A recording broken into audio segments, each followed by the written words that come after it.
Hey gamers, so I just read a disturbing article on PC Gamer, and it's not even they're not the only sort of outlet that sort of talked about this, but like a few people have sort of hinted like after Dragon Age Veilguard, right? And this might be the end of the Dragon Age franchise. He gave a bunch of reasons. I'm going to talk about the main one. Like the theme of the article is basically Dragon Age 1 outsold Mass Effect 1 when it was released back in the day, right? And people were like, wow, this formula is amazing. Let's keep doing it. And in this article, the writer of the article, right? And again, check the link in the comments that he said Dragon Age should have never gone away from the formula of the first game. And I kind of get it. Like I know people like my older brother who are like this formula works. Let's keep playing it. But at the same time, right, life has changed. Gamers have changed, right? Like Antoine has kids. He knows how different gamers they are compared to what we were when we were kids and when he was a kid, right? I know, and then I talk to our students in class, and the elementary school kids, right, who play Roblox, who play Minecraft, who play Marvel Rivals, right? Like kids who are like older play Marvel Rivals, and you look at how the gaming landscape has changed. Go back to the 90s, go back to the early 2000s. Multiplayer gaming was a thing, but it was not a bigger thing as now, right? You look at Twitch, again, going over a 1 year time span. Um, Single player games hop onto Twitch for a year, hop on Twitch, I wouldn't say for a year, for 2 to 3 months, and then they're gone. And then it still comes back to CSGO, it comes back to Marvel Rivals, it comes back to Valorant, it comes back to Fortnite. Those are the games that are there. We're no longer in an era of, hey, let's play this turn-based RPG game. Like that doesn't work, that doesn't sell. I was talking about this on Blue Sky as well on the Middle Age Gaming account. Check us out there. Now, he makes an argument that because of this, that is why we're no longer going to say Dragon Age game because Dragon Age Veilguard failed, and that is the end of the franchise. EA is risk averse. Again, most companies are with AI and geopolitical instability. Like we need to be safe, we need to be making money, we need to be saving cash. I think yes, he's right that we are not going to see another Dragon Age game at least for another 10 years or so, which is sad. I thought Veilguard looked great. I saw a lot of people who are my sort of political philosophy love the game. They love the characters. They love the diversity and the inclusion.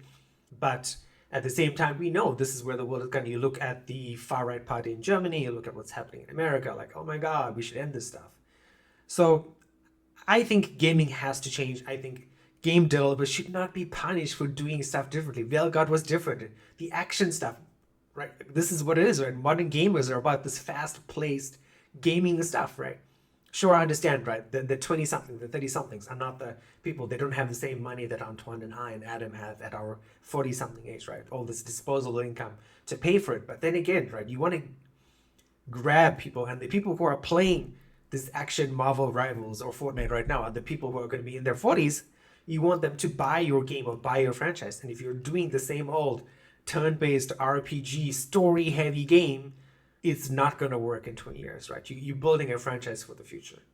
So this is what I think. I'm very curious to see what Antoine thinks. Like, why do you think Dragon Age failed? Because of what? Like, is it because should it have stuck to the original formula? Should games stay like, hey, this works, let's keep going with it? Like Antoine mentioned a good example of Sniper Elite, right? The same formula for like the last 5 games. So is that a good thing? Does the Sniper Elite comparison apply to Dragon Age? Sir, tell me your thoughts. First, full disclaimer: I've never played a Dragon Age. Just a couple of things. First of all, I think it's just not dragons are maybe not the flavor of the month anymore. Dragon's Dogma 2 didn't work at all. Dragon Age Veilguard didn't make the sales and impacted EA quite a lot. So all of this franchise will be put on ice until the flavor for dragons come back. I don't know if there's in 10 years a House of Dragon show which say, I want to see dragons again, and then it's gonna bring back the franchise. I don't know, but it is true. It is true that at this stage, these years, some AAA games make money, but it's getting rare.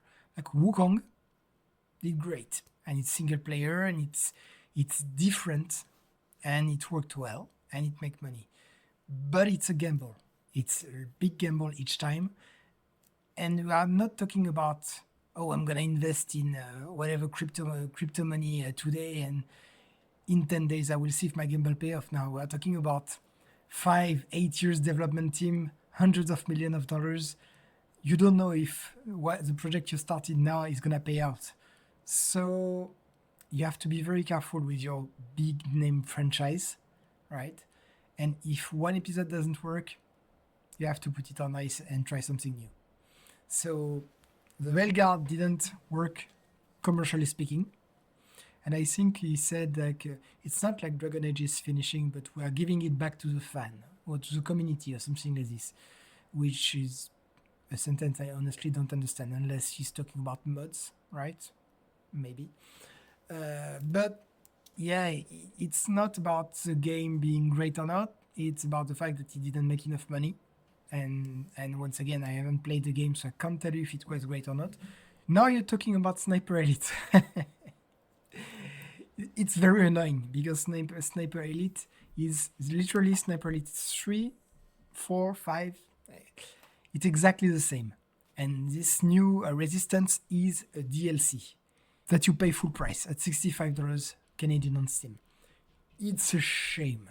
It's because of this. I don't know if Dragon Age was good or not, but I had the same problem with Far Cry, which I love the 5, and I think the 6 was the one in Cuba or something like this. And for me, it was a reskin with exactly the same gameplay and everything. Same thing, exactly the same thing for Sniper Elite. Same assets, same engine, same. Every little thing is the same. It's not a new game. You want to give me this, make me pay a DLC for $20, not $65. Now, what you did is make me sure that I will never play a Sniper Elite again. And you lost me. You lost a customer who really liked the franchise. So now you can't do that. You need to take risk. Just risking it another game, it doesn't work. Unless it's very specific and you buy this game specifically for that type of... and even like this, you need to reinvent yourself at each game. You can't just do exactly the same. Because that's how it is, right? If you want to play the same game, just replace the old one. I want a new game. I'm paying $65, $70 for a new game, not for the old one with a reskin.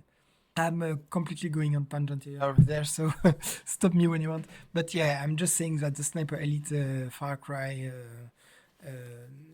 way of doing business is just, for me, doesn't work at all.